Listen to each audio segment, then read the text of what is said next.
बोलिए राधा रानी की जय, बरसाने वाली की जय। आप सभी को जय श्री राधे। आप सभी को श्री राधा अष्टमी की हार्दिक शुभकामनाएं। राधा अष्टमी का उत्सव तथा राधा अष्टमी का त्योहार बड़े ही धूमधाम से हमें मनाना चाहिए। श्री सुजी महाराज जी से एक बार शौनकादिक 88,000 ऋषियों ने पूछा कि हे सुजी महाराज, ये राधा अष्टमी व्रत क्या है तथा इसकी क्या महिमा है। तो सुजी महाराज कहने लगे कि हे शौनकादिक 88,000 ऋषियों, राधा अष्टमी का व्रत सबसे महान है। बताया गया कि ये व्रत हजारों एकादशियों के बराबर, हजारों जीवन में एकादशी की है तथा 1000 अगर आपने निर्जल एकादशी की है, हजारों एकादशियों तथा 1000 निर्जल एकादशी, 1000 कृष्ण जन्माष्टमी का व्रत तथा करोड़ों प्रकार के गौदान तथा कन्यादान से भी बढ़कर ये एक राधा अष्टमी का व्रत है। राधा अष्टमी को हमारे वेदों में व्रतों में सबसे ऊपर रखा गया क्योंकि ये एकादशी, जन्माष्टमी, गोदान, कन्यादान आदि से भी बढ़कर है। जो मनुष्य इस व्रत को धारण करता है उसके जन्म जन्मांतर के पाप नष्ट हो जाते हैं। अगर उसने जाने अनजाने में चोरी, डकैती, निंदा, पर स्त्री गमन, गुरु स्त्री गमन, चुगली, द्वेष आदि, हत्या, गो हत्या, ब्रह्म हत्या आदि अनेक प्रकार के भी अगर पाप किए हों, केवल राधा अष्टमी के व्रत करने मात्र से या इसकी कथा सुनने मात्र से उसका कल्याण हो जाता है और वो भगवान के धाम में जाने का अधिकारी हो जाता है। ऐसा सुंदर ये राधा अष्टमी का व्रत है। श्री शौनकादिक 88,000 ऋषि कहने लगे, क्या पहले के समय में किसी ने इस व्रत को किया? वही सब हम आपसे सुनना चाहते हैं। तो कहने लगे, श्री राधा रानी जो इस जगत की शक्ति है, सारा जगत केवल राधा नाम पर टिका हुआ है। जो हमारे भगवान श्री कृष्ण की प्राण वल्लभा है, राज राजेश्वरी है, करुणामयी कृपामयी है, जो सभी जगत को चलाने वाली है, उन्हीं का नाम ही राधा है, जो कण कण में व्यापती है। कहने लगे कि शेष नाग ने राधा रानी की तपस्या की, राधा नाम का उच्चारण किया, जब भी राधा रानी ने प्रसन्न होकर उनमें इतनी शक्ति दे दी कि आज पृथ्वी उनके फनों पर टिकी हुई है। भगवान नारायण ने राधा रानी की तपस्या की तो तपस्या का फल उन्हें लक्ष्मी के रूप में मिला, उन्हें लक्ष्मी की प्राप्ति हुई। गरुड़ ने राधा रानी की तपस्या की तो उन्हें नारायण भगवान की प्राप्ति हुई। भगवान शंकर ने राधा रानी की तपस्या की तो उन्हें पार्वती की प्राप्ति हुई। ब्रह्मा जी ने राधा जी की तपस्या की तो उन्हें गायत्री, सावित्री आदि की प्राप्ति हुई तथा इंद्र ने राधा रानी की तपस्या की तो उन्हें शची की प्राप्ति हुई। कहने लगे, कश्यप ऋषि ने राधा की तपस्या की तो उन्हें अदिति की प्राप्ति हुई। इस प्रकार से धर्म ने जब राधा रानी की तपस्या की तो उन्हें अपनी शक्ति पत्नी मूर्ति की प्राप्ति हुई। इस प्रकार से नंदी ने राधा रानी की तपस्या की तो उन्हें भगवान शंकर की प्राप्ति हुई। समस्त जगत राधा नाम पर टिका हुआ है क्योंकि राधा नाम ही सभी पापों को नष्ट करने वाला है। राधा राधा रटत ही सब व्याधा मिट जात, कोटि जन्म की आपदा राधा नाम सो जाए। केवल राधा नाम एक बार उच्चारण करने मात्र से हमारे करोड़ों जन्मों के पाप जलकर नष्ट हो जाते हैं। ऐसा दिव्य ये राधा नाम है। ब्रिज में कण कण में राधा समाया हुआ है, हर कण कण से राधा निकलता है। राधा नाम की बड़ी शक्ति है और इनका व्रत भी बड़ा शक्तिवान है। श्री सुजी महाराज कहने लगे, पद्म पुराण में कथा आती है कि एक बड़ी ही सुंदर स्त्री थी।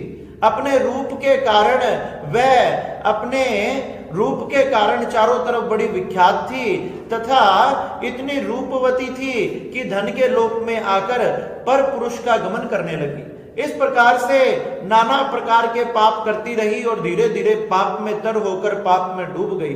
सारा जीवन उसने पाप किया, सारे जीवन अपना पाप में ही नष्ट कर दिया तथा एक बार वो भ्रमण करते हुए जैसे ही नगर से निकल रही थी, निकलते हुए उसने अपनी आंखों के सामने देखा कि कुछ वैष्णव लोग राधा जी की पूजा कर रहे हैं। उसने जाकर देखा कुछ संत महात्मा श्री राधा रानी को, श्री ठाकुर जी को गंगा जल से पंचामृत से अभिषेक करवा रहे हैं, सुंदर आभूषण पहना रहे हैं, सुंदर व्यंजनों का भोग लगा रहे हैं, सुंदर वस्त्र पहना रहे हैं। उसने मीठे शब्दों में कहा कि हे महात्माओं, आप ये क्या कर रहे हैं? उन्होंने कहा कि ये राधा अष्टमी का व्रत है, इसको धारण करने मात्र से, इसकी कथा सुनने मात्र से जीव का कल्याण हो जाता है। और वो लोग जो गोलोक धाम है, जो विष्णु लोक से भी 50,000 योजन ऊपर है, जिस धाम की प्राप्ति जल्दी से नहीं होती, वो नित्य धाम जिसमें भगवान श्री कृष्ण और राधा रानी हमेशा वहां नित्य लीला करते हैं, जीव वहां जाने का अधिकारी हो जाता है। कहने लगे, उसने कहा कि मैंने भी अपने जीवन में बहुत से पाप किए हैं, इसलिए मैं भी इस व्रत को धारण करना चाहती हूँ। इस व्रत की कथा सुनी तथा सुबह से तो कुछ खाया पिया नहीं था। उसने भी संकल्प किया कि मैं इस व्रत को करूंगी। संकल्प करने जैसे ही वहां से लौटने लगी, लौटते समय उसका पैर एक सांप पर गिर गया तथा सांप पर पैर पड़ जाने के कारण उस सांप ने उसका दंशन कर लिया। उसी समय यमदूत के काले काले दूत उसे लेने के लिए आ गए, काल पाश में, यम पाश में बांधने लगे। जैसे ही बांध कर उसे ले जाने लगे, इसने में ही भगवान कृष्ण के, राधा रानी के पार्षद वहां प्रकट हो गए। यमदूतों को वहां से भगा दिया, सुंदर विमान में उसे बिठाया और लीलावती, जिसने अपने जीवन में इतने पाप किए, सदा सदा के लिए केवल राधा रानी की कथा सुनने मात्र से उसके पाप नष्ट हो गए और सदा सदा के लिए गोलोक वास में उसको निवास मिल गया। भगवान की सेवा करने लगी। कहने लगे, सुजी महाराज, इस प्रकार से राधा अष्टमी का व्रत बड़ा ही शक्तिवान है। और तो और ब्रह्म व्रत पुराण में कथा आती है कि एक बार सुयज्ञ नाम का ब्राह्मण था, उसने 100 वर्षों तक राधा रानी की तपस्या की। राधा रानी के इस दिन भगवान माता राधा रानी का नाम लेते हुए हमें दिन व्यतीत करना चाहिए। ओम राम राधिके स्वाहा, ओम राधिके स्वाहा, ओम ह्रीम श्रीम राधिके स्वाहा।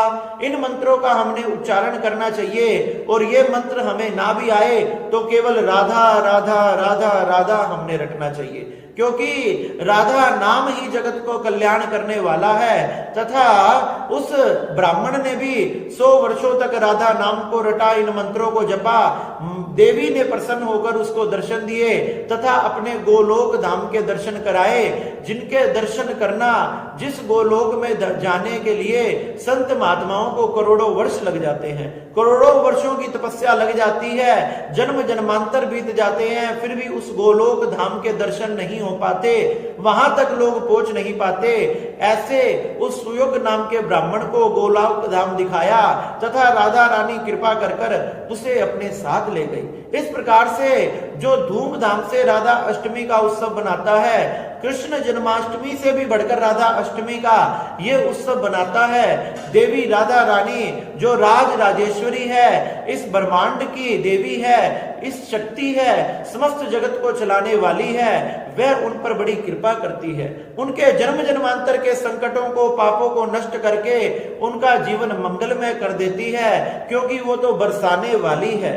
वो तो बरसाने वाली है जो अपनी कृपा बरसाती रहती है और भक्तों को प्रसन्न करती रहती है। इसलिए हमारी लाडली जी का, हमारी हृदय में विराजमान रहने वाली उस अद्दाष्टनी देवी का, उस देवी का जो बरसाने वाली है, हमने उनका पूजन धूमधाम से करना चाहिए, उनका ये उत्सव धूमधाम से बनाना चाहिए। जो राधा रानी का इस प्रकार से धूमधाम से उत्सव बनाता है, उनके व्रत को धारण करता है, उनकी कथा को सुनता है, उसे इस जगत में वापस नहीं आना पड़ता तथा वह सदा सदा के लिए राधा रानी के, हमारे श्री बांके बिहारी के चरणों में निवास करता है। इस प्रकार से हमने धूमधाम से श्री राधा अष्टमी का ये उत्सव बनाना चाहिए। इसलिए आप सब भी मिलकर बोलो, बरसाने वाली की जय, राधा रानी की जय। जय जय श्री राधे।